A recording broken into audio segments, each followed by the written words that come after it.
Biarpun cuaca begitu mendung ya, hujan, tapi kita percaya Tuhan begitu setia mengasihi kita. Kita belajar mengasihi di Dia, saudara. Allah kita sungguh begitu besar kasih-Nya. Dan kita puji Tuhan, Kau Allah yang setia. Biar siapkan hati kita menyembah Dia, saudara. Tuhan hadir di tengah-tengah umat-Nya. Dia senang dipuji dan dimuliakan. Saat ini waktunya kita datang pada Tuhan. Kita bersyukur ada tempat ini, bukan di rumah sakit, bukan di tempat yang tidak baik, tapi kita datang di tempat ini karena anugerah Tuhan, kasih Tuhan luar biasa. Biar kita menyembah kasih Tuhan itu luar biasa. Haleluya, Yesus Lord. Kau Allah yang begitu setia Tuhan. Allah yang setia, Bapa yang mulia, Bapa yang mulia, kasih-Mu besar Tuhan. Kau pulihkan hidupku, Kaulah harapanku Tuhan, Kaulah harapanku. Hidupku dalam-Mu, terima kasih Tuhan. Kau selamatkan hidupku. Dengan apa kan ku balas, benar Tuhan, segala kebaikan-Mu. Segenap hatiku menyembah-Mu Yesus. Ku bersyukur pada, dengan apa kan ku balas? Dengan apa kan ku balas? Oh Yesusku, segala kebaikan-Mu. Segenap hatiku menyembah-Mu Yesus. Ku bersyukur padamu selamanya. Dan puji Tuhan kembali begitu kasih setia Tuhan pada kita. Biar kita merasakan itu. Allah yang setia, benar Tuhan. Bapa yang mulia, kasih-Mu besar Tuhan. Kau pulihkan hidupku, Kaulah harapanku, Kaulah harapanku. Hidupku dalam-Mu Tuhan, hidupku dalam-Mu. Terima kasih Tuhan. Kau selamatkan hidup. Dengan apa?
kelurahan-mu, karena anugerah.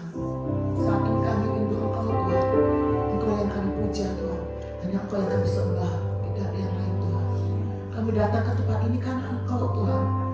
Engkau yang membawa kami ke tempat ini Tuhan. Sungguh kami ucap syukur Tuhan, Engkau begitu baik, begitu kasih kepada kami Tuhan. Biarlah kami juga mengasihi untuk saudara-saudara kami tempat ini. Untuk kami boleh saling mengenal dengan satu sama lain. Biar kami semua sehati meninggikan nama Engkau Yesus, karena Engkau layak menerimanya. Tuhan, kami berdoa untuk teman-teman kami yang belum hadir Tuhan. Dimanapun mereka berada Tuhan, apapun keadaan mereka saat ini Tuhan, Engkau yang lebih tahu, Engkau yang lebih mengenal mereka Tuhan. Lindungi mereka Tuhan, berkati mereka dimanapun Tuhan. Kalau bisa dalam perjalanan Tuhan dilindungi Tuhan, hantarkan mereka ke tempat ini dengan selamat. Biarlah kami sama-sama menyembah dan meninggikan nama Yesus. Terima kasih Bapa, terpujilah nama-Mu Tuhan. Haleluya, amin. Silakan duduk. Ada sukacita? Kita bersyukur ya, karena mungkin di antara kita ada yang tidak bisa datang ke tempat ini. Tapi satu hal, Tuhan membawa kita datang ke tempat ini itu bukan suatu kebetulan. Kita percaya Tuhan akan berbicara pada kita semua. Amin saudaraku. Melalui firman-Nya, melalui pujian kita menyembah Dia. Saat ini biarlah kita menyenangkan hati Tuhan. Kita akan memuji Tuhan. Untuk kasih Engkau dengan kasih Tuhan.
Kita senang ada di rumah sakit, ada di sini.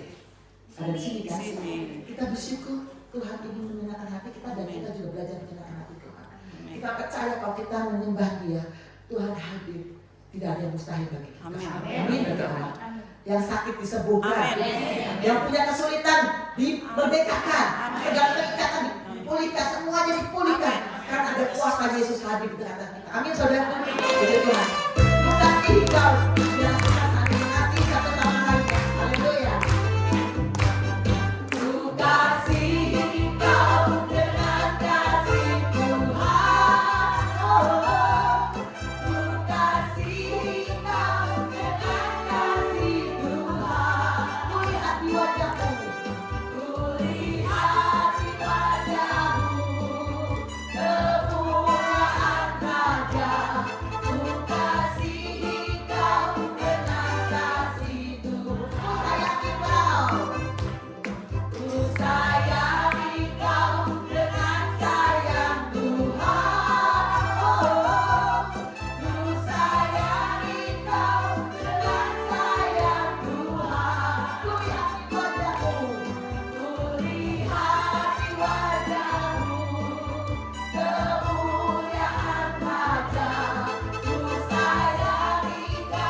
Mungkin kita banyak tantangan, banyak masalah, tapi Tuhan tidak pernah jahat. Yang jahat adalah iblis. Puji Tuhan ya, kita akan puji Tuhan. Oh betapa indahnya. Ada kesatuan di antara kita ya, amin. Dan kita masing-masing angkat jempol ya. Ayo kita joget untuk Tuhan.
yang mengundang kami untuk datang ke tempat ini.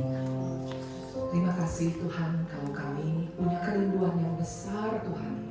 Bukan hanya bersekutu dengan sesama anak-anak Tuhan, tapi yang terlebih dalam lagi adalah bersekutu dengan Engkau Tuhan. Bersekutu dengan firman-Mu Tuhan. Karena firman-Mu yang memimpin hidup kami. Firman-Mu menguduskan.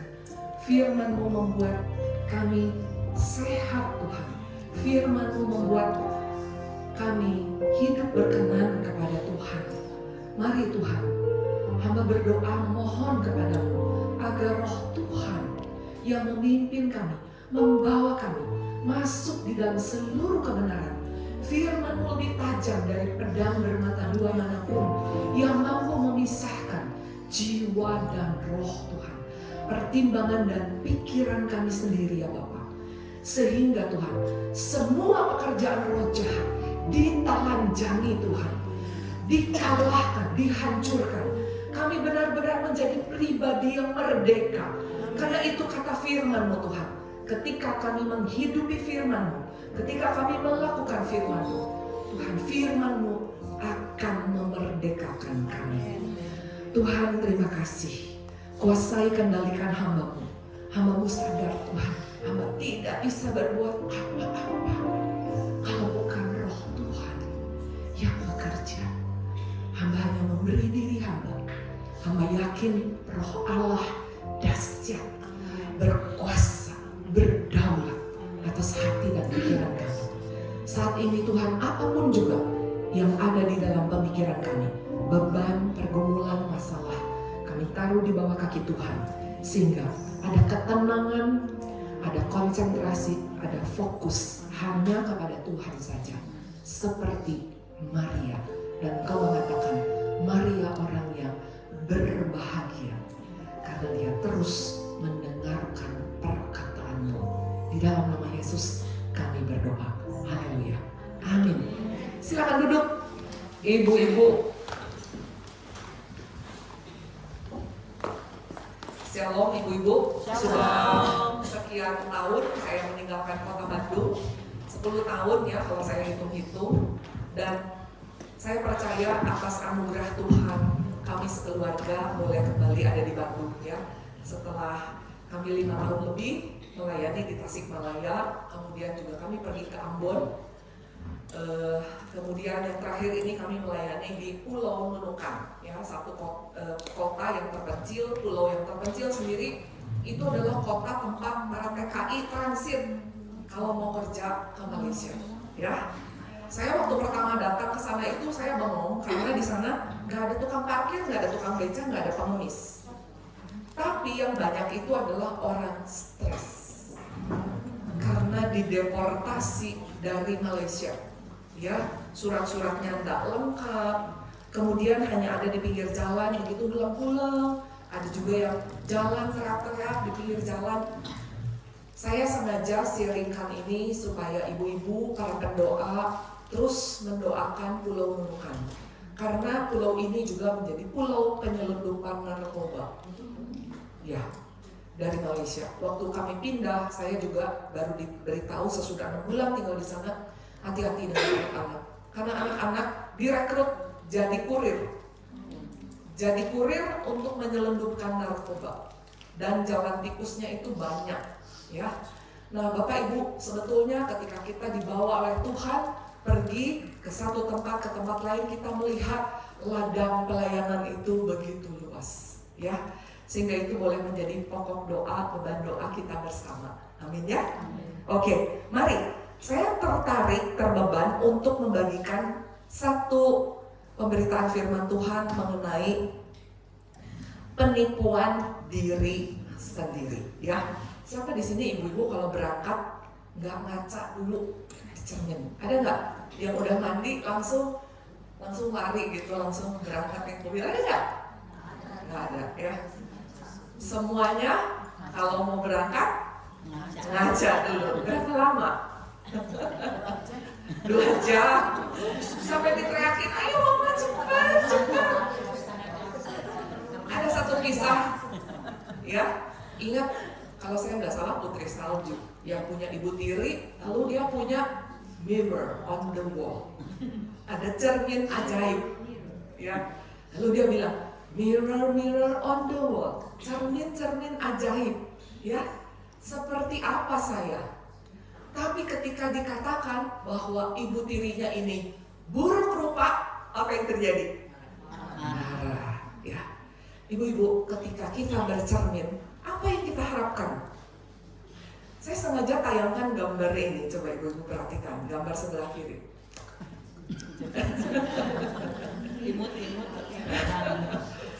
Iya. Sebetulnya di dalam hati dan pikiran kita, ya. Ini senggol dulu dong, senggol dulu. Jangan ada yang tersinggung ya. Jangan senggol dulu. Jangan ada yang tersinggung. Iya. Ibu-ibu, sesungguhnya, sejujurnya, ya, di dalam diri kita tuh ada kecenderungan yang sama, seperti ibu tiri, ya, yang bicara sama cermin ajaib. Tolong bilang dong, saya ini seperti apa? Benar nggak? Ya. Tapi waktu dipaparkan semua, kita kaget-kaget betapa hal-hal yang harus dikoreksi, dievaluasi, ya. Nah, coba saya bilang begini ya, ibu-ibu kalau misalnya gambar alis begini ya, gambar alis. Nah, terus ada orang langsung bilang, itu tinggi sebelah. Kira-kira mau diperbaiki atau ibu-ibu bilang, saya ini udah paling cantik nih sedunia. Apa mau begitu? The choice is yours. Pilihan itu ada di tangan kita, benar nggak? Kita mau perbaiki, kita mau percaya dengan semua koreksi itu. Nah ibu-ibu, sengaja juga saya gambarkan yang gambar di sebelah ini ya. Orang yang tidak mau terima itu seperti orang yang ada di dalam penjara. Nah itu sebabnya saya mengajak ibu-ibu semua, mari baca satu bagian firman Tuhan. Yakobus 1 ayat 22. Mari baca. 2, 3. Tetapi hendaklah kamu menjadi pelaku firman dan bukannya mendengar saja. Sebab jika tidak demikian, kamu menipu diri sendiri. Ya. Satu lagi. Lanjut.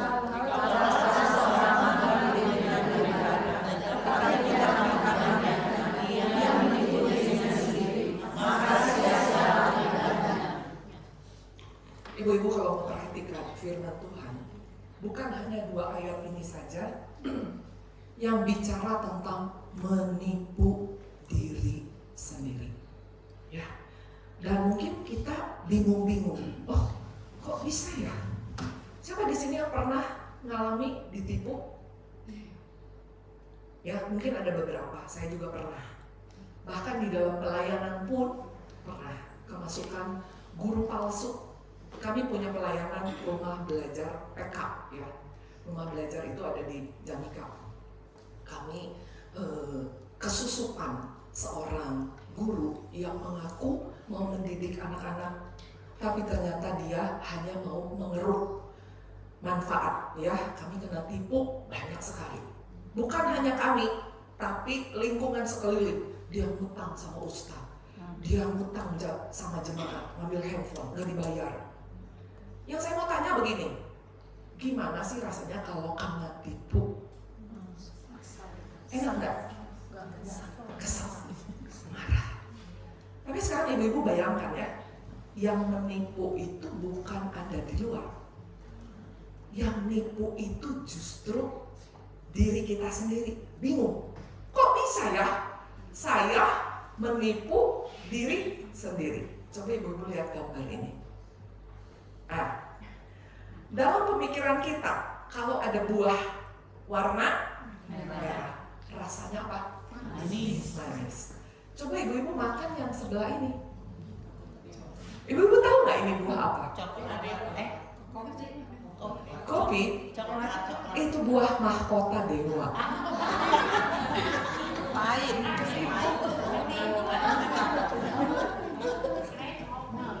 Bukan kopi, bukan. Itu buah mahkota dewa yang akhirnya dikeringkan lalu dijadikan obat. Ada di sini yang pernah makan buah mahkota dewa.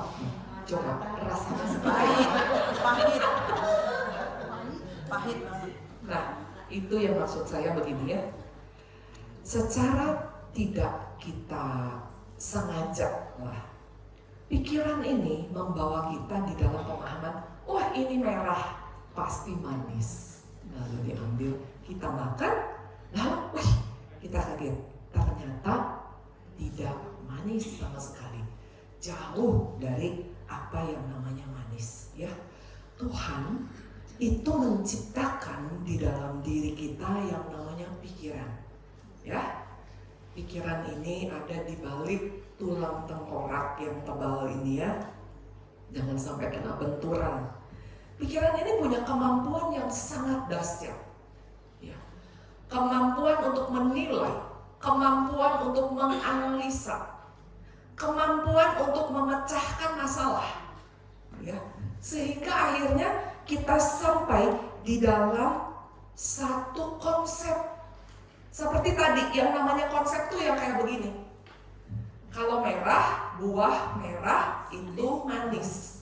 Ibu-ibu ngerti ya, namanya konsep. Konsep itu asalnya dari kesimpulan. Kesimpulan itu dari mana? Dari pengamatan. Kita melihat, kita menilai, lalu oh ini pasti begini. Nah itu yang namanya konsep ya. Nah ibu-ibu, tapi kita mesti waspada ya. Coba tulisannya cukup kebaca nggak ya? Nah ayo baca sama-sama yang bisa ya, yang masih jelas matanya. 2, 3. Pikiran suka berbohong kepada kita. Kita sering meyakini bahwa apa yang kita pikirkan itu adalah benar. Lanjut. Pikiran suka berubah, pikiran takut berubah. Bagaimana bisa berubah? Pikiran bisa khawatir kepadaku. Kalau ada kata yang orang mengatakan pikiran, kekuatan berdiri. Iya, ya. Nah ibu-ibu sekalian, kalau kita tidak belajar firman Tuhan, ibu-ibu, kita mungkin pemahaman seperti ini bikin kita kaget. Loh, kok bisa ya? Pikiran membohongi kita.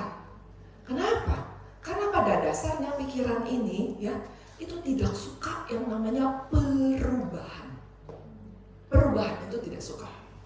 Contoh ya, kalau ibu-ibu pindah pekerjaan, kalau ibu-ibu pindah lokasi lah, kayak saya begini ya, pindah dari satu tempat ke tempat lain, apa yang kita rasa? Aduh, di rumah enak, nyaman ya. Di Tasik ini nggak ada, itu nggak ada ya. Apalagi waktu di Nunukan, daging babi nggak ada, nggak ada ibu. Kalaupun mau makan daging babi itu mesti nunggu orang berburu babi hutan. Lalu waktu ditawarin begitu ya, mau nggak? Mau, langsung beli 2 kilo. Padahal kami di rumah cuma bertiga. Astaga, begitu datang itu 2 kilo itu yang saya pikir tuh daging begitu ya. Yang muncul itu apa? Kulitnya yang masih berbulu, dengan tulangnya, dengan dagingnya cuma sedikit. Ngebersihin itunya, dan bau babi hutan itu lain dengan babi kotak ya disebutnya gitu ya. Nah, saya mau ngomong begini ibu-ibu ya. Misalnya ibu-ibu nggak pernah hadir di persekutuan, lalu diajak ayo ikut. Atau ibu-ibu nggak pernah pelayanan, begitu diajak pelayanan langsung gimana? Nggak bisa, harus datang lebih awal. Apalagi yang pelayan mimbar ini, saya udah kebayang aja ini, yang mesti latihan, yang mesti salah, fales, ulang. Prosesnya itu ya ibu-ibu, tidak semua orang mau ambil pilihan, oke, saya mau ya. Nah itu yang dibilang pikiran itu tidak suka dengan yang namanya perubahan ya. Nah saya lanjut dulu ibu-ibu. Nah jadi saya pakai bahasa yang lebih sederhana lagi supaya ibu-ibu mengerti. Yang namanya menipu diri ya, pikiran itu adalah pikiran tidak sehat. Izinkan saya ngomong lagi ya. Tadi udah saya golkan bilang ya, jangan tersinggung ya. Senggol lagi dong, senggol lagi, bilang lagi, jangan ya. Jadi artinya begini, kita, ini ngomong kita loh, termasuk saya, kita masing-masing tuh punya pikiran yang sakit. Artinya pikiran yang tidak sesuai dengan firman Tuhan. Nah, saya lanjut ya. Nah, apa misalnya? Tadi, nggak jujur dengan diri sendiri. Contohnya, kalau ada orang yang kasih tahu begitu, kamu jangan begini dong, begitu ya. Saya aja, ibu-ibu kenal saya gimana? Ibu-ibu kenal saya baik nggak? Kurang lebih lah ya, meskipun belum pernah bagi-bagi duit. Tapi ketika Roh Tuhan menyingkapkan siapa saya yang sebenarnya, di dalam hati saya ada iri, ada sombong. Bahkan satu kali Tuhan skak saya. Saya baru pulang pelayanan. Orang pelayanan bersayap kan, kayak malaikat begitu kan, ya. Nah, jalannya juga kan nggak napak di bumi itu. Tapi waktu pulang, suami saya bilang gini sama saya, dia mengalami satu hal yang kurang menyenangkan, ya, di dalam pelayanan. Dia lagi terluka, dia lagi, ya, pokoknya lagi bad mood, ya. Ini saya ini begini-begini ya, ibu-ibu lihat saya mungkin kelemar-kelemar. Ini perempuan jagoan ini. Strong. Jadi saya langsung begini, kayak orang ngegulung lengan baju. Kamu mau mundur dari pelayanan? Sini, enggak usah. Kamu mundur aja, saya maju. Nah, hal seperti itu menunjukkan apa yang ada di dalam pikiran saya, begitu. Oh, saya menganggap diri saya lebih rohani, lebih penting, lebih jagoan daripada suami saya. Ibu-ibu bisa bayangkan, ketika Tuhan tegur saya pada saat itu, Tuhan bilang begini, kamu wanita yang kejam. Kamu lihat suamimu gagal, dia menangis. Ya, laki-laki menangis. Dia sedih, dia hancur hati. Kamu gak ada belas kasihan. Gak ada. Saya waktu disekap Tuhan begitu, aduh Tuhan, saya ini baru pulang pelayanan loh, habis khotbah loh. Saudara sekalian, hati-hati ya, kita bisa ada di dalam satu pemikiran, oh saya baik-baik saja loh, saya ini kudus loh, saya ini rohani loh.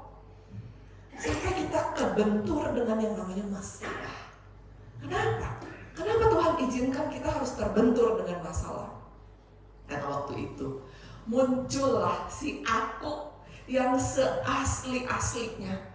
Padahal ibu-ibu bayangkan, waktu Tuhan skak saya seperti itu, saya tuh udah keliling khotbah sampai ke luar negeri. Ibu-ibu, saya khotbah di China, saya khotbah di Malaysia. Tapi Tuhan bilang, kamu kejam. Ibu-ibu bisa bayangkan, ya. Saya lanjut dulu ibu-ibu, ya. Tidak jujur dengan diri sendiri. Kedua, tidak sinkron antara status dengan perilaku, ya. Ayat tadi itu diambil dari surat Yakobus. Yakobus itu ketika dia mengabarkan Injil di antara jemaat, dia melihat, oh anak Tuhan, tapi tetap melakukan kejahatan. Anak Tuhan, tapi kok mulutnya kasar, kata-katanya tidak membangun. Makanya kenapa dia bilang, kamu ibadah, kamu tidak jaga mulut, sia-sia ibadahmu. Kalau saya kasih angka, yang namanya sia-sia itu antara 0 sampai 10. Sia-sia itu berapa? 0. Tidak ada nilainya di hadapan Tuhan. Karena sesungguhnya ibadah yang sesungguhnya itu bukan waktu ada di sini, bukan waktu ada di dalam gedung gereja, tapi ibadah kita itu dalam hidup kita sehari-hari, 7 hari dalam seminggu, 24 jam dalam sehari. Itulah ibadah kita yang sesungguhnya. Bagaimana, apakah kita melakukan firman Tuhan atau tidak? dalam hidup sehari-hari.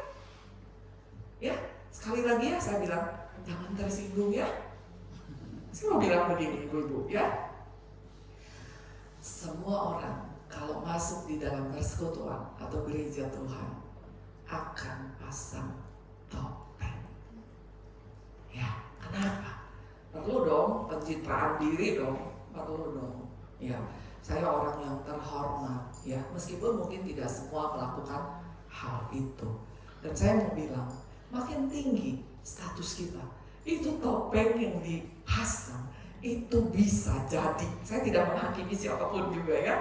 Ini ada tamu nih, dia lagi melototin. Terpesona. Oh, ya. Hati-hati, jangan sampai status kita lebih tinggi, topeng yang dipasang itu lebih banyak. Saya belajar untuk jadi wanita yang apa adanya dan menikmati bagaimana proses Tuhan mengupas saya seperti mengiris lembaran daun bawang bombay. Selapis dibuka, ini loh kamu yang sesungguhnya. Dikupas lagi, ini loh kamu yang sesungguhnya. Aduh Tuhan. Tapi saya sadar, saya bilang begini sama Tuhan. Tuhan jauh lebih baik, Tuhan. Kau iris saya, kau bongkar saya.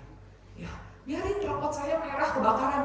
Saya tidak malu lagi mengumumkan di depan ibu-ibu semuanya. Siapa saya ketika Tuhan sekap saya. Karena buat saya jauh lebih mending sekarang ini rapotnya merah dan saya tahu. Dan masih ada kesempatan untuk saya berubah menjadi pribadi yang lebih baik ya. Saya lanjut dulu, soalnya PowerPoint-nya masih banyak nih.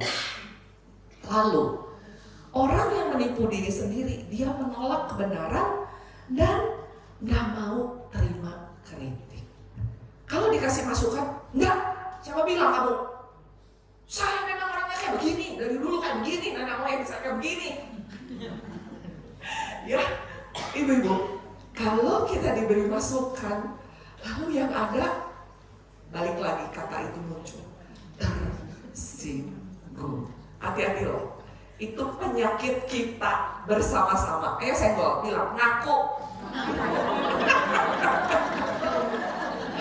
Ayo ngaku. Ya, lalu lihat yang berikutnya, baca sama-sama, 2, 3. Selalu menyalahkan orang lain atau situasi. Kalau ada hal yang tidak menyenangkan, yang menyakitkan, langsung kita tunjuk dulu orang lain. Gara-gara kamu, makanya saya marah. Padahal jujur ya, sesungguhnya saya mau marah atau tidak marah itu remote kontrolnya tuh ada di sini, ada di dalam sini. Saya mau marah atau enggak, saya mau tersinggung atau enggak, itu kontrolnya ada di sini, ibu-ibu. Satu kali, ibu-ibu, ya, saya ini hamba Tuhan, saya ada di bawah otoritas. Satu kali ibu gembala saya tuh ya galak, orang Chinese totok, ibu-ibu kebayang ya, yang ortodoks gitu. Nah, intinya begini, saya tuh nggak masuk, lalu minggu depannya lagi baru masuk. Terus udah gitu, saya lihat ada jiwa baru. Saya kan penginjil, pembina gitu. Lalu saya bilang, sambut, ini ibu ini. Langsung ibu gembala ini di tengah komisi wanita begini, saya kena semprot. Kamu, itu minggu lalu udah datang orang baru, kamu baru tahu hari ini. Dicaci maki di depan saya. Saya bengong, ibu-ibu. Lalu padahal minggu lalu saya izin tuh, saya udah ngomong, Bu, saya ada keperluan, saya nggak bisa datang. Ibu-ibu, kalau dicaci maki di depan banyak orang gitu mau tersinggung nggak? Singgung nggak? Saya bilang begini ya, waktu itunya kaget karena suaranya kencang, nggak pakai mikrofon juga, wah sampai ini keluar kedengaran. Terus saya di dalam hati ulang ini, saya mukanya mulai meringis. Nggak salah perasaan tapi kena semprot. Marah begitu ya, tapi ibu gembala, masa mau marahin ibu gembala? Lalu saya ambil seperti sehelai kertas gini ya, ibu ya. Bayangkan ini ada di otak ini ya, ini peristiwa ini. Lalu saya bilangin, dalam nama Yesus, Saya tidak mau tersinggung dalam nama Yesus. Saya tidak mau tersinggung. Saya tidak mau marah. Saya anggap itu sebagai bagian bagaimana Tuhan mendidik karakter saya untuk menjadi seorang hamba. Ya, lanjut ya ibu-ibu ya. Saya lanjut dulu cepat nih, waktu cepat berlalu. Dari mana sih sumbernya? Kenapa saya bisa ada seperti hari ini? Sumber penipuan itu bisa datang mulai dari masa kita ada di dalam kandungan, dari masih kecil, ya. Pengalaman-pengalaman kita itu semua terekam di dalam memori, ya. Sehingga itu membentuk banyak sekali konsep, ya. Nah, ada yang bilang begini, di sini nggak ada orang Cirebon ya? Ada nggak orang Cirebon? Orang Cirebon, jangan. Ada yang bilang begini, kalau menikah jangan sama orang Cirebon. Ya. Atau misalnya nanti ada lagi omongan, jangan gaul sama orang Batak. Banyak orang Batak. Sengaja saya senggol. Ya, jangan sama orang Batak. Makanya ya. banyak. Nah. Ya. Nah, lalu misalnya jangan dagang sama orang Cina. Orang Cina itu begini. Ya acen kan? Ibu-ibu, saya itu mau kasih contoh, ya, bahwa bagaimana begitu banyak konsep yang salah di dalam pikiran kita. Padahal, ya, di dalam setiap suku bangsa, mau suku bangsa apapun juga, semuanya orang berdosa. Ada kelebihannya, ada kekurangannya. Kedua, orang lain. Sumber penipuan itu bisa dari orang lain dan opini orang lain tentang saya misalnya, ya. Dari kecil ada orang yang suka ngata-ngatai kan, si jerawatan, si gendut, ya, si kontet, ya, kurang bahan dan lain sebagainya, ya. Dan itu tuh terbentuk. Saya itu dulu tuh pakai kacamata minus 12, ibu, sepantat botol. Udah menikah pun masih naik itu minus sampai minus 25. Jadi saya sudah operasi mata dua-duanya, ya. Saya ini udah jadi wanita bionik, dalamnya udah ditanam lensa. Jadi makanya saya udah gak pakai kacamata lagi. Tapi kalau ibu-ibu ketemu saya belasan tahun yang lalu, ibu-ibu nggak kenalin, ya, pakai kacamatanya setebal pantat botol. Saya bilang gini, nggak ada yang mau nikah sama saya karena kacamatanya sepantat botol, ya, saking kubolornya. Lalu kalau misalnya ibu-ibu ketemu saya ngajak senyum, saya kira itu lagi ngajak berantem. Karena matanya tuh kayak ada di dalam air begitu loh, nggak ngeblur. Jarak segini aja, saya lagi kalau ya orangnya bilang gini.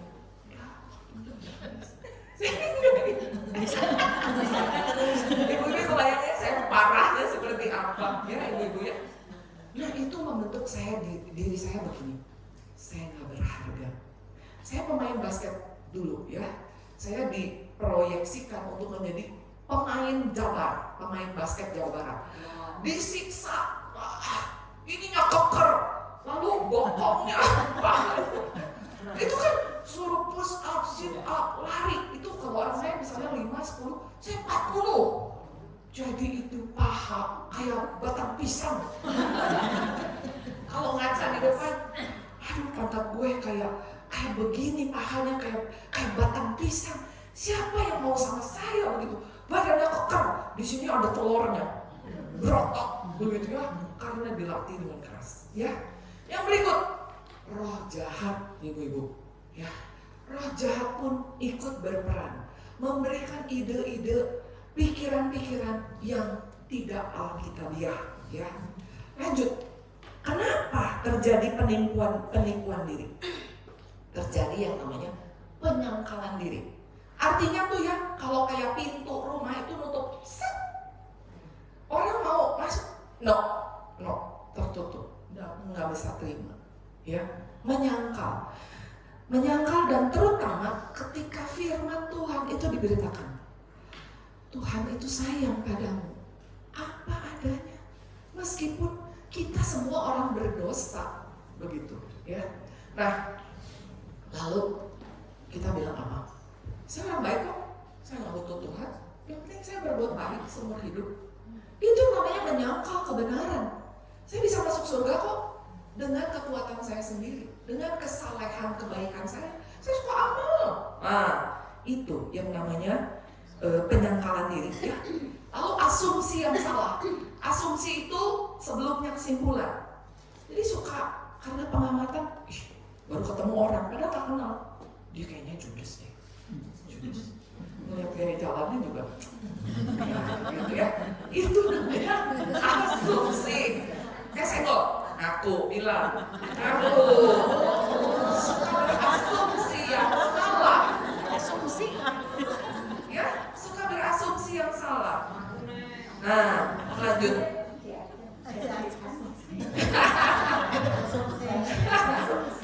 Ya, lalu ada yang namanya kesombongan, ya, kesombongan pribadi. Nah, saya lanjut dulu ya ibu-ibu. Sombong itu namanya fokus sama diri sendiri. Orang sombong itu saya identikan dengan yang namanya orang buta, ya. Dia buta terhadap yang namanya anugerah Allah. Dia nggak bisa terima yang namanya kebaikan Tuhan. Dia merasa dirinya paling hebat, paling super, ya. Nah, lalu dia juga buta terhadap dosanya sendiri. Lebih pintar nunjuk dosa orang lain. Bahaya ini. Orang seperti ini bahaya. Kenapa? Kerjanya menghakimi orang. Ya, dia juga bisa jadi provokator loh. Ya, hati-hati ya. Bilang, kamu jangan ya. Bilang. Kamu jangan ya.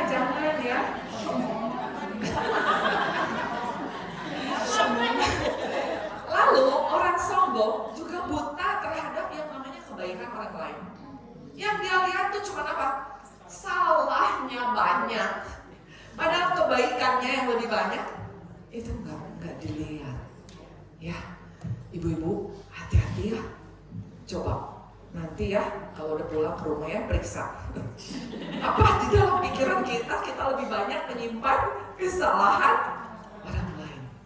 Karena salah satu penyebab kenapa orang tidak bisa mengampuni orang lain karena dia sombong,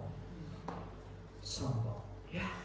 Nah, orang sombong nggak bisa jadi serupa dengan Kristus, nggak bisa, ya.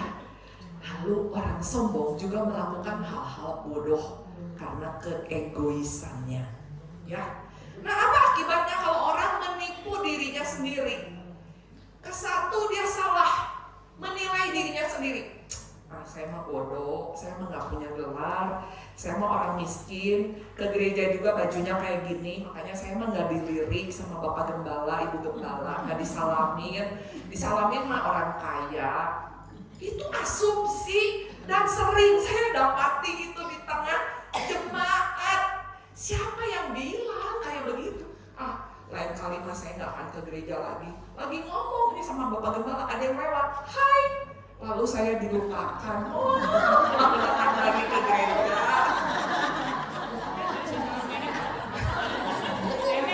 Aduh, repot deh ibu-ibu, ya. Repot kalau kita seperti itu ya. Nah, saya cerita ini ibu-ibu sambil ketawa ya. Saya sebenarnya kasih 2 contoh. Salah menilai diri, lalu juga salah menilai orang lain. Yang lebih gawat, salah menilai Tuhan. Kenapa ya? Saya udah ini gagal, usaha bangkrut, udah diomongin orang, padahal saya nggak nipu, saya udah jujur. Tuhan nggak jahat, Tuhan mau pilih kasih. Nah itu, ya Tuhan mah nggak adil. Padahal ya, saya udah jadi ketua di air hidup. Saya sudah tahu ya mental yang kuat.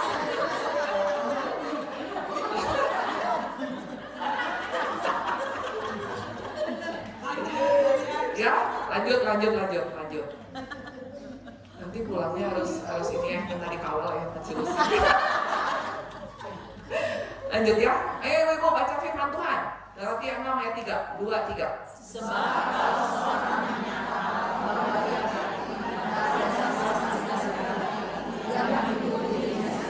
dia Ibu-ibu, surat di dalam Galatia ini konteksnya itu ngomong tentang bertolong-tolonganlah kamu untuk menanggung beban. Jadi di dalam gereja Tuhan gak ada yang namanya superwoman rohani, itu gak ada. Kita tuh saling membutuhkan satu dengan yang lain, ya. Jadi jangan ada yang bilang gini, oh saya mah ibadahnya mah online aja. Ya sama kok, malahan yang khotbah lebih keren daripada Yohana. Bukan itu ibu-ibu, ya. Tapi konteks ini itu bilang, jangan sampai ada orang yang menganggap dirinya itu begitu hebat, begitu ini. Sehingga waktu dibantu, waktu ditolong, enggak, saya enggak perlu ditolong, enggak perlu dibantu, ya begitu. Itu ciri orang sombong, ya. Padahal dia menipu dirinya sendiri, ya. Dia menyangka dirinya itu berarti, artinya dia hebat. Lanjut, ayo. 1 Yohanes 1, baca. Yuk, 2, 3. jika kita berkata bahwa kita tidak berdosa, maka kita menipu diri kita sendiri dan kebenaran tidak ada di dalam kita. Ya. Juga ketika kita bilang begini, saya mau orang kudus, saya mah gak ada salah. Yang salah siapa? Kamu. Yang kamu.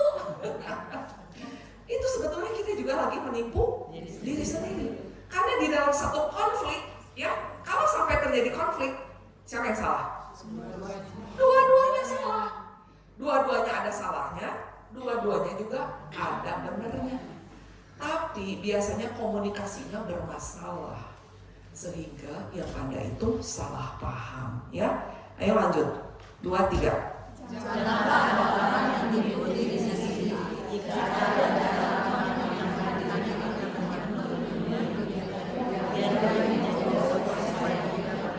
Iya, jadi artinya ya, jangan pernah anggap diri itu hebat jagoan, terutama di dalam firman Tuhan, ya. Berapa banyak kali kita kalau dengar firman, udah tau lah, Sakeus lagi, wanita Samaria lagi, saya udah tahu begitu, ya. Itu menganggap diri sendiri itu udah berhikmat. Padahal firman Tuhan itu hidup, ya. Firman akan terus membongkar kita. Tuhan bilang, biarlah ia menjadi bodoh. Artinya begini, ketika kita merendahkan diri kita, artinya punya hati murid yang mau terus belajar. Biarpun udah lulusan sekolah kita, juga tetap ya, kita mesti belajar. Dalam bahasa Mandarin disebut gini, Ho Tao Lao, Xue Tao Lao. Jadi artinya kita hidup ini sampai umur kita umur panjang, tapi jangan pernah berhenti belajar. Ya, belajar itu penting. Ya, senggol dulu kiri kanannya, ayo bilang, belajar itu penting. Ya, belajar itu penting sekali. Kenapa saya perlu senggol? Karena saya lihat jangan sampai ada yang ngantuk. Gak ada yang ngantuk ya? Enggak? Oke. Sekarang kita lihat mekanismenya. Dari mana sih terbentuknya penipuan ini? Ada yang namanya pola dosa. Pola dosa itu yang diwariskan dari nenek moyang. Dari nenek moyang kita. Nah, saya pernah ikut satu seminar. Dan di sana, kita ini harus meneliti pohon keluarga kita. Dan melihat pola dosa apa yang ada di generasi di atas saya. Karena saya mewarisinya. Dan waktu saya meneliti itu, saya sadar, ada dosa perzinahan. Ternyata saya ini sombongnya itu udah dari, itu udah sombong. Karena diwariskan dari nenek moyang, ya. Ditambah lagi dengan luka batin. Luka batin itu juga yang menyebabkan orang tuh jadi punya dendam yang tersembunyi. Lalu misalnya gini, orang yang dihina dari kecil, atau enggak bodoh, kalau enggak kurang, ya pokoknya secara ekonomi lah, begitu ya. Kamu miskin, kamu gak punya orang tua, kamu begini. Lalu saking sakit hatinya dia langsung membentuk satu, namanya satu drive. Satu motivasi. Awas ya. Nanti saya akan buktikan sama seluruh dunia. Saya akan jadi orang yang hebat. Kamu tidak lagi bisa menghina saya. Ibu-ibu lihat mekanismenya. Ya. Satu perkataan yang kita ucapkan untuk membuli itu ternyata efeknya itu begitu panjang. Ya. Lanjut, ibu-ibu. Luka batinnya tadi ya. Lalu dampaknya apa? Jati diri kita rusak, emosinya negatif. Jadi kita nggak bisa melihat diri kita sebagai pribadi yang utuh, pribadi yang dikasihi Tuhan.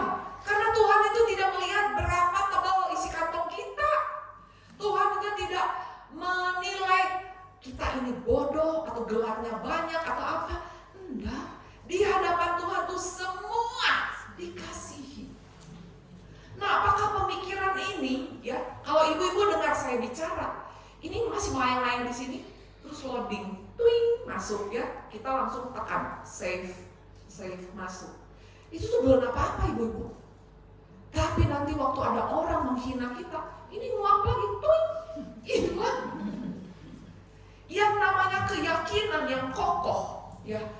Mau kita diomongin apapun juga udah gak tersinggung lagi. Artinya apa? Saya tahu saya disayang Tuhan. Kamu mau ngatain saya, gosipin saya, gak penting. Yang penting saya disayang Tuhan. Tapi sikap itu bukan berarti jadi perempuan bebal yang gak mau dikoreksi. Kita tetap harus dengar masukan. Oh, lebih bagus lagi nih. Kalau pelayanan ya, musiknya begini, dramanya begini, ekspresinya begini, ya nadanya ini, itu dengar masukan, lalu kita olah. Oh iya ya, saya kan lebih baik begini.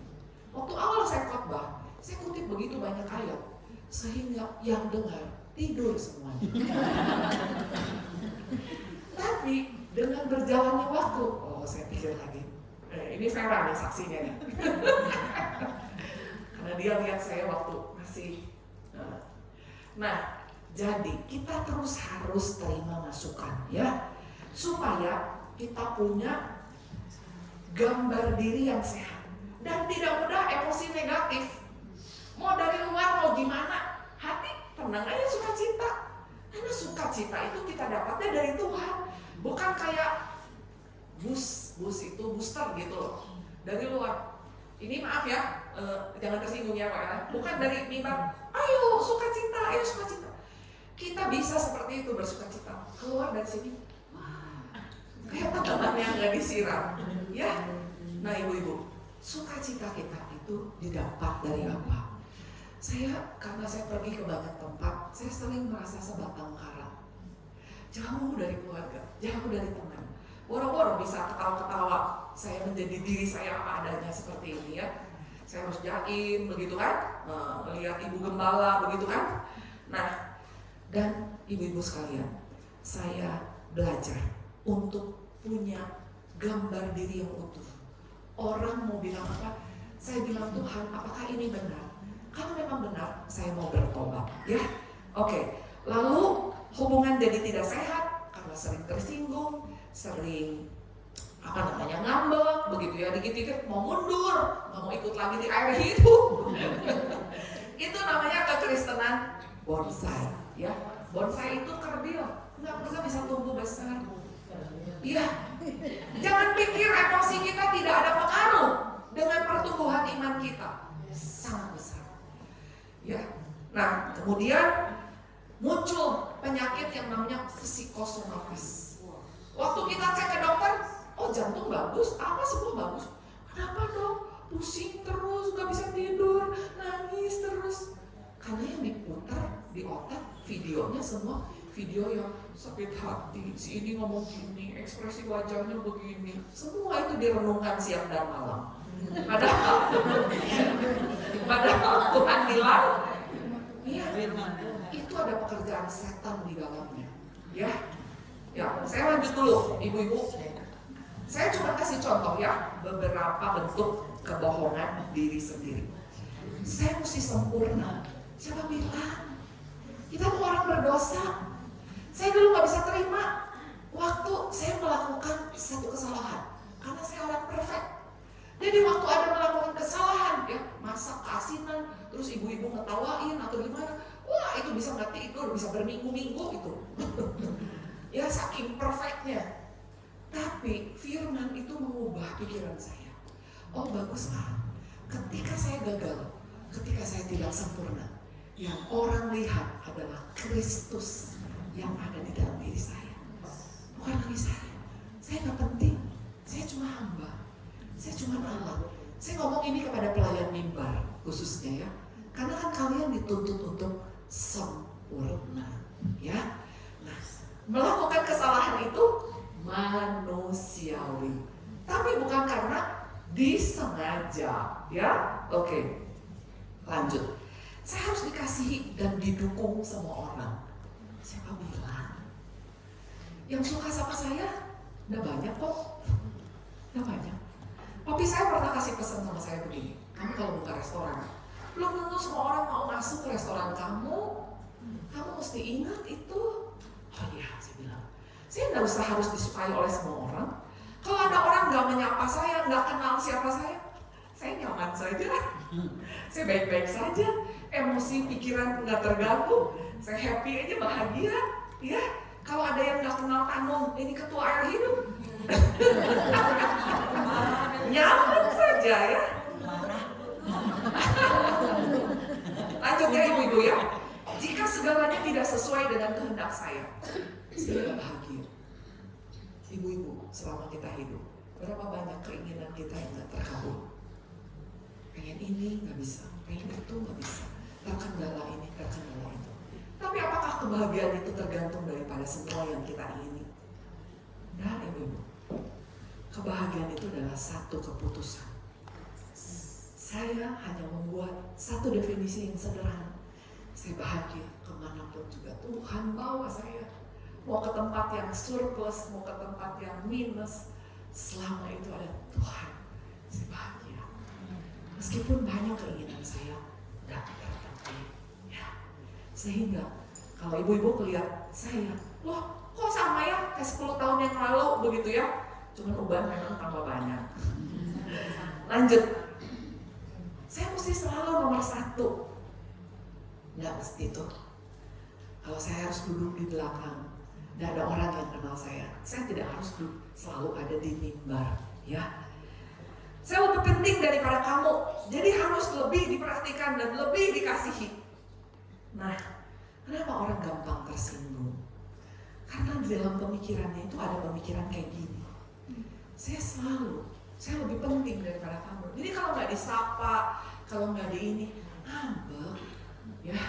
Capek ibu-ibu, ngapain kita hidup cuma segitu, kita habiskan hanya dengan ngambek tersinggung. Capek deh. Ya, lanjut. Saya lebih rohani dari orang lain. Ini pikiran orang sombong, ya. Saya bisa tumbuh dewasa sendiri. Gak butuh orang lain. 1 Korintus 12 itu bilang, justru orang yang paling, istilahnya paling disepelekan, justru itu yang paling penting. Ya, justru itu yang harus lebih dinomorsatukan. Bukan saya, si ego ini, ya. Lanjut ya ibu-ibu ya. Tadi saya udah singgung ini di dalam contoh. Saya memang begini orangnya, gak bisa berubah, apalagi umurnya udah sekian. Itu bohong. Kita mau berubah sekarang. Jangan nunggu nanti. Gawat loh. Kalau ketemu Tuhan akan bilang gini, loh kok kamu masih seperti yang dulu? Gawat gak? Ibu-ibu, kita gak pernah tahu loh. Sesungguhnya kita ini masuk di dalam satu perlombaan dengan waktu. Saya hari ini baik-baik, tapi apa? Besok masih ada? Kan gak tahu. Jadi gunakan setiap kesempatan, ya. Satu kata di dalam surat Efesus 5. Kan Efesus 5 bilang, gunakan setiap kesempatan. Itu kata yang dipakai itu artinya redeem. Tebuslah waktu. Artinya kejarlah kesempatan itu. Itu kata yang dipakai. Gunakanlah setiap waktu. Jadi kalau hari ini saya bisa berubah. Dulu kalau ditegur suami ngomong 1 kalimat, saya 20 kalimat.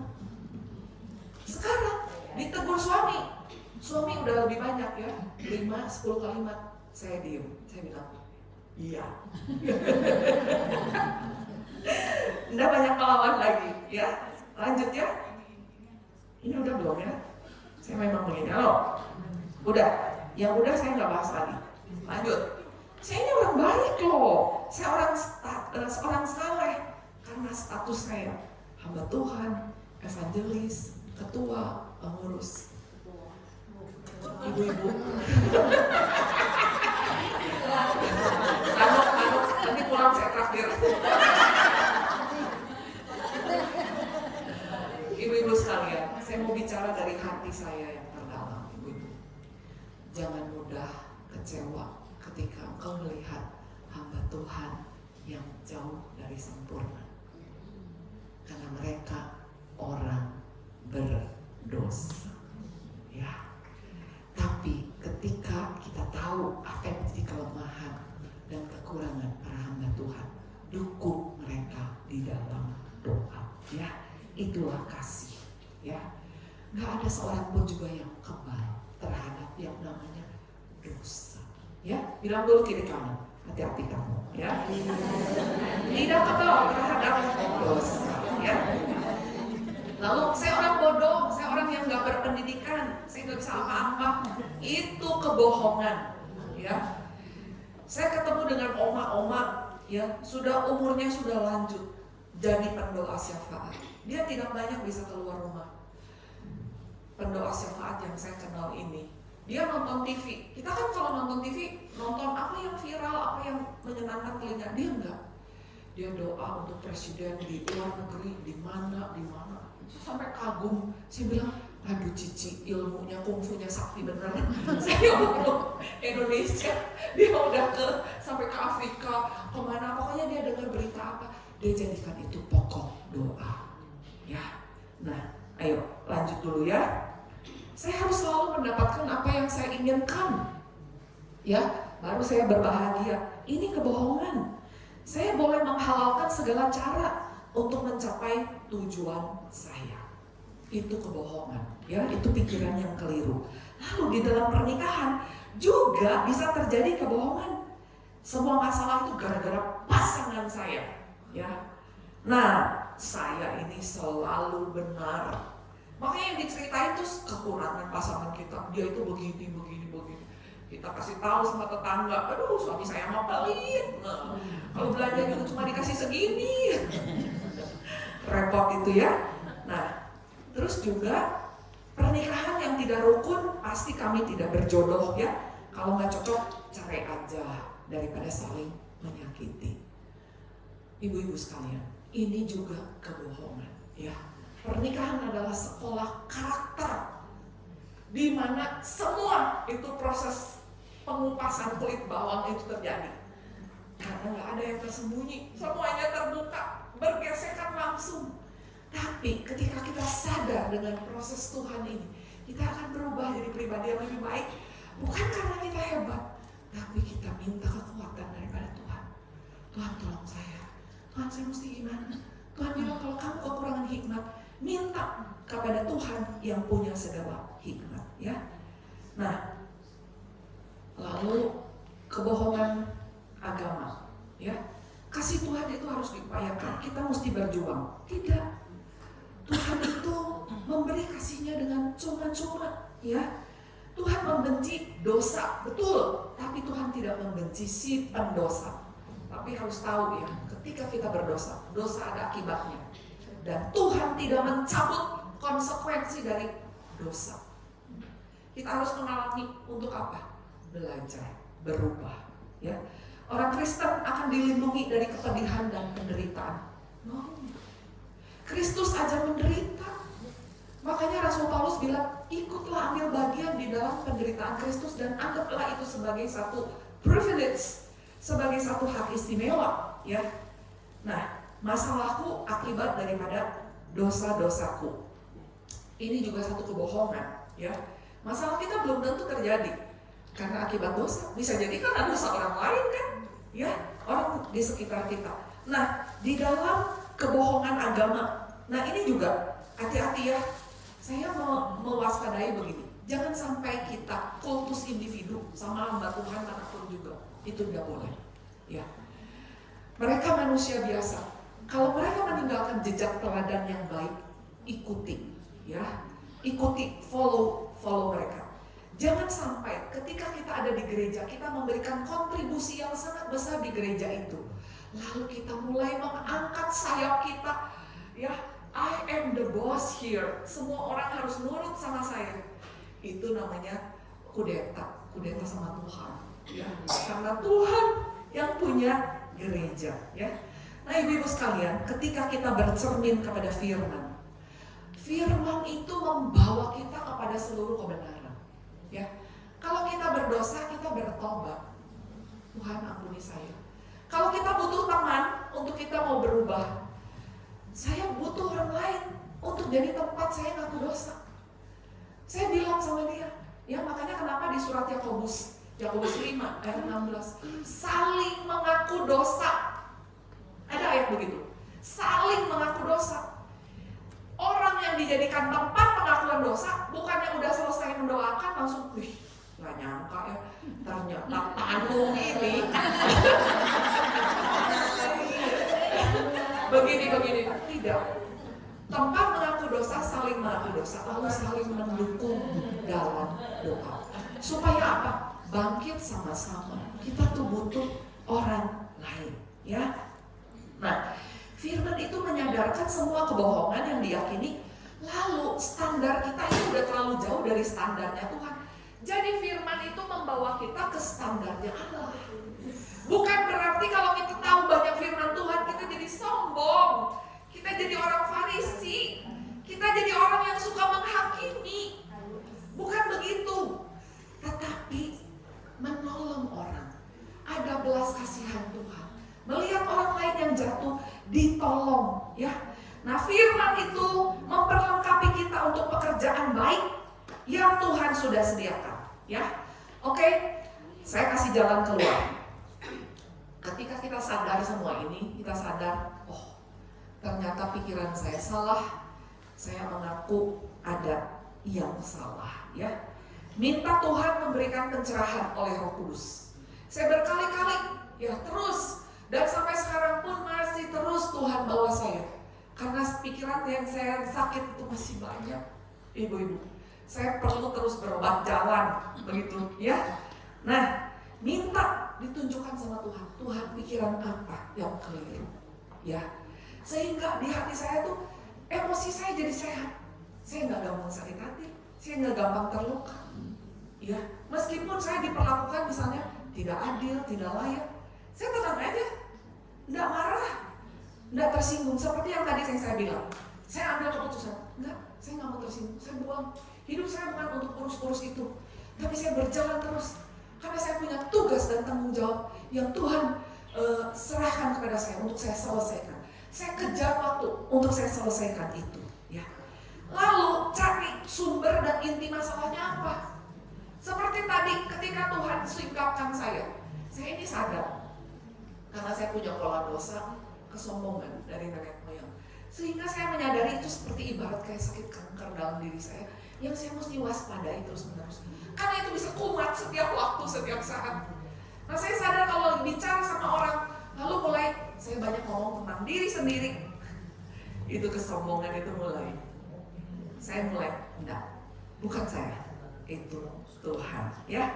Nah, waktu misalnya Tuhan singkapkan, kamu ini kejam. Nah, mulai saya ambil waktu berdoa, bertobat. Tuhan, saya nggak mau jadi wanita kejam. Tuhan, aduh ngeri bener begitu. Kayak perempuan yang pegang kapak begitu. Aduh ngeri. Tuhan tolong, ya. Nah, lalu minta Tuhan luruskan dengan kebenaran dan membereskan reaksi, ya. Sekarang ini karena saya sadar penyakit saya itu senang dipuji, ya. Jangan puji saya. Pujilah Tuhan kita. Ya. Ketika menerima pujian, saya responnya begini. Bukan saya. Semua hikmat itu datangnya dari Tuhan. Semuanya kemuliaan hormat hanya bagi nama Tuhan. Saya minta tolong diputarkan satu klip untuk kita saksikan bersama-sama, ya. Minta maaf sama pengurus waktunya kelamaan ya.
Mari kita berdoa bersama ya.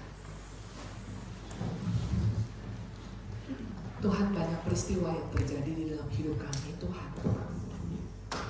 Dan wanita cenderung menyimpan yang pahit, yang menyakitkan, yang melukai. Pengalaman yang buruk itu yang tersimpan lebih kuat di dalam hati dan pikiran kami masing-masing.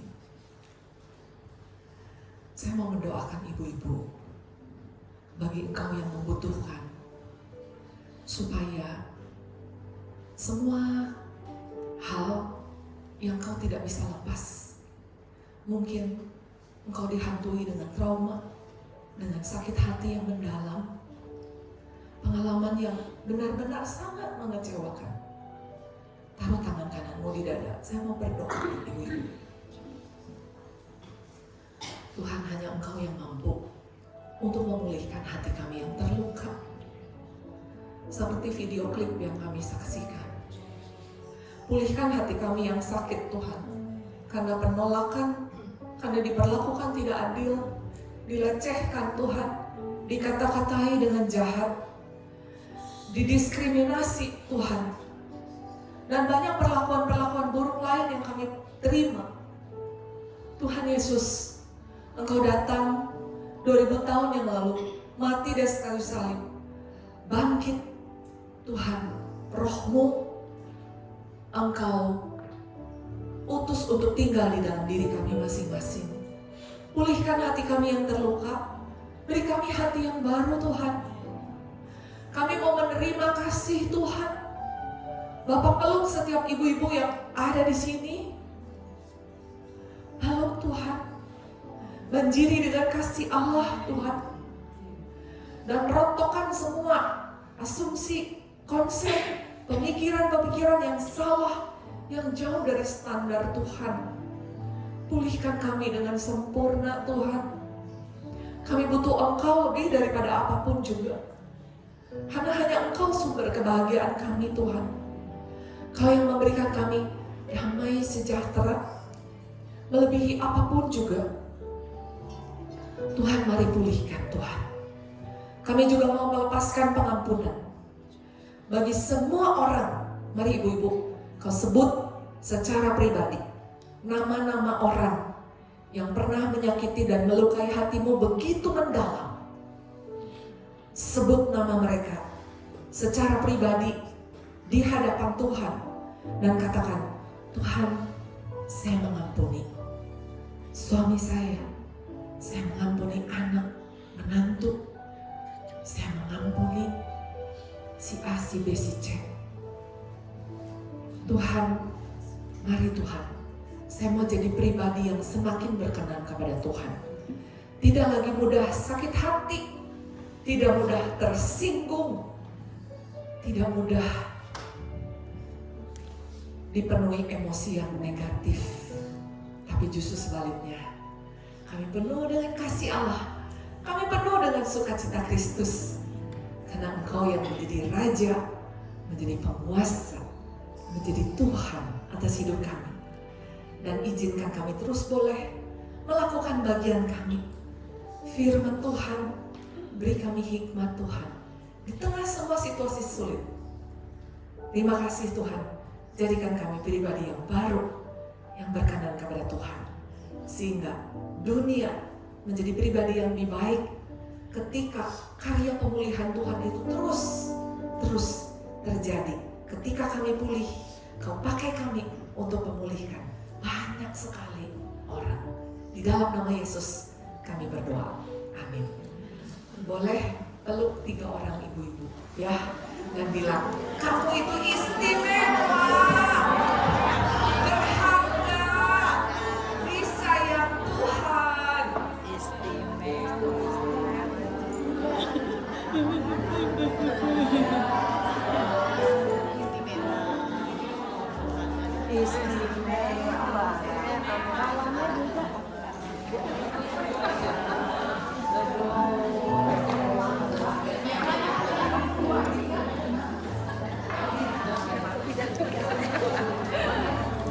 Siapa namanya belum kenal? Oh iya. Puji Tuhan, ibu-ibu diberkati dengan firman Tuhan. Ada yang tersinggung? Ada ya? Tuhan inginkan kita mau belajar dan diajar sampai kita mengakhiri dunia ini. Kita mau terus belajar dan diubah Tuhan. Karena Tuhan itu Allah yang inginkan kita terus tidak sombong, tapi belajar kita tetap rendah hati. Dan hanya Tuhan dimuliakan. Amin. Saudara, kita akan persembahan. Sebelumnya kita akan berdoa ya. Silakan yang bertugas mempersiapkan. Bapak yang kami sembah di dalam nama Tuhan Yesus, terima kasih Tuhan untuk firman-Mu begitu indah Bapak. Mungkin Tuhan di antara kami ada yang tersinggung ataupun kami diingatkan oleh firman-Mu Tuhan. Tapi kami bersyukur Tuhan, karena Engkau masih mengasihi kami Tuhan. Engkau inginkan kami disempurnakan oleh Engkau Yesus. Kami semakin serupa dengan Engkau Tuhan. Terima kasih Tuhan. Biarlah Tuhan hidup kami ya Bapa, bukan hidup kami lagi, tapi Kristus yang hidup dalam kami. Dan biarlah nama Tuhan dimuliakan dalam hidup kami ya Tuhan. Terima kasih Bapa, terpujilah nama-Mu. Sebentar kami ingin memberi ya Tuhan. Tuhan sudah berikan kepada kami, biar kami Tuhan memberikan lagi untuk kemuliaan Tuhan. Sampai kami ya Tuhan menjadi saluran berkat-Mu. Terpujilah nama-Mu, biar kami memberi dengan penuh sukacita. Berkati juga Ibu Yohana yang sudah akan membawakan firman-Mu, biar pakai dia dimanapun dia berada, lebih lagi dan lebih lagi Tuhan. Kami percaya Tuhan, Kau punya rencana yang indah bagi hidup Ibu Yohana Tuhan. Engkau mau pakai dia lebih lagi Tuhan, untuk suaminya diberkati, anaknya juga diberkati. Terima kasih Bapa, dalam nama Yesus kami berdoa syukur. Haleluya, amin. Kita akan puji Tuhan. Sudah suka Tuhan ya. Silakan yang sudah berdiri ya. Kita akan menyembah Tuhan, memuliakan Tuhan. Semula hidupku dapat tembus. Semula hidupku dapat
suka-sukamu Tuhan, suka-sukamu Tuhan, suka-sukamu Tuhan, suka-sukamu Tuhan, suka-sukamu Tuhan, suka-sukamu Tuhan, suka-sukamu Tuhan.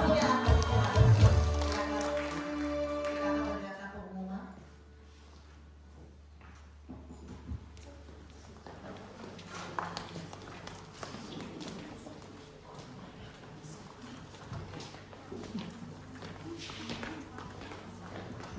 Shalom. Shalom. Shalom Ibu-ibu. Shalom. Diberkati hari ini. Amin. Firman Tuhan yang luar biasa ya. Terima kasih Ibu. Jangan dipuji. Jangan dipuji. Semua Tuhan, semuanya Semua boleh Tuhan. Tuhan. Oke, luar biasa ya. Firman Tuhan yang luar biasa. Terima kasih untuk pelayanan hari ini. Ya, buat ibu cucunya. Oh iya. Buat tempatnya terima kasih ya. Ada beberapa yang mau saya sampaikan hari ini. Kita hari ini ibadah terakhir di tahun 2024 sebelum nanti Natal. Jadi kita tidak akan ketemu di tempat ini lagi sampai tahun depan, sampai tahun 2025 ya. Karena kita terakhir ibadah hari ini untuk tahun 2024. Lalu nanti minggu depan kita ada doa tanggal 29 November itu dengan latihan paduan suara. Lalu tanggal 6 kita akan doa lagi dan persiapan Natal di tanggal 13 ya. Jadi Natal kita akan kita rayakan di Unik. Ini tiketnya harganya 125.000 ya. Jadi untuk mendapatkan tiket ini bisa lewat ketua sel yang hadir hari ini atau ketua selnya yang tidak hadir bisa lewat saya ya.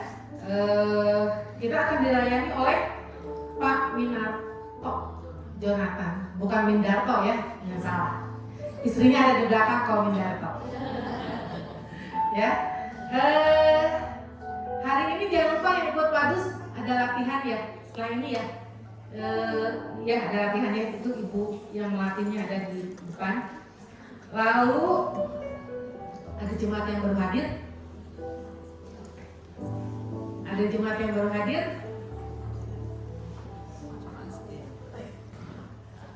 Tidak ada kanan kirinya ya. Puji Tuhan. Ada jemaat yang berulang tahun. Karena ini minggu keempat. Ayo yang berulang tahun. Songmen kita ulang tahun loh bulan ini. Ayo maju Pak Irwan. Siapa lagi ya? Cigio ada. Ibu Wena ulang tahun, walaupun belum ulang tahunnya nggak apa-apa ya. Karena nggak akan ketemu lagi. Ya. Ayo kita yang November siapa? Puji Tuhan. Ayo. Hanya berdua kan? Pak Irwan maju. Ayo siapa lagi? Ayo nih, mana ya lagunya, mana lagunya?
bantuan dari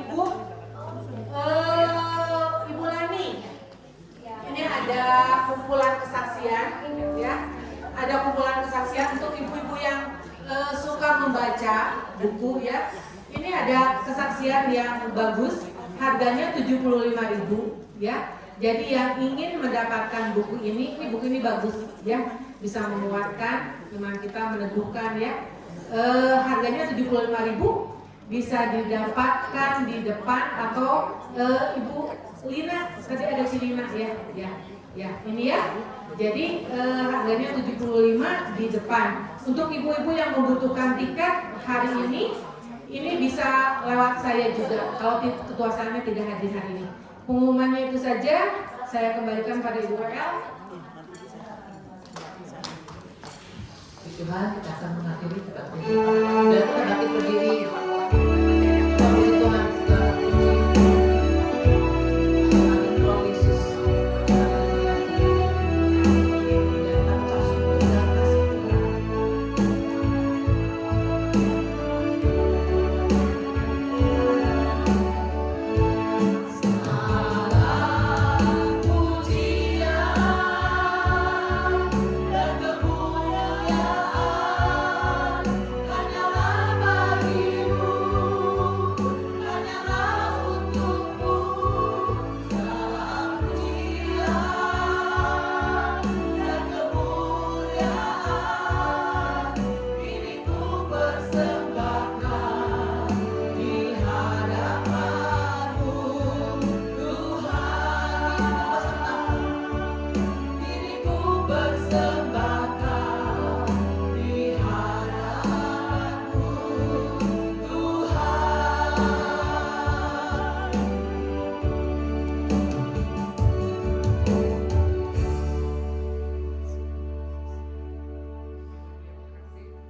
Kita semua sudah mendengar firman Tuhan. Jadilah pelaku firman. Jangan terus menipu dirimu sendiri. Tapi keluarlah dari semua kebohongan-kebohongan, konsep-konsep yang keliru. Biarlah kita semakin bergantung kepada Roh Tuhan. Biarlah kita semua boleh pulang ke rumah kita masing-masing dan menjadi berkat dimanapun juga kita berada. Dan milikilah belas kasihan Tuhan ketika melihat wanita-wanita yang butuh dipulihkan oleh Tuhan. Andalkan Tuhan senantiasa. Terimalah berkat yang daripada Tuhan. Tuhan memberkati kita dan melindungi kita. Tuhan menyinari kita dengan wajahnya dan memberi kita kasih karunia. Tuhan menghadapkan wajahnya kepada kita dan memberi kita damai sejahtera. Amin.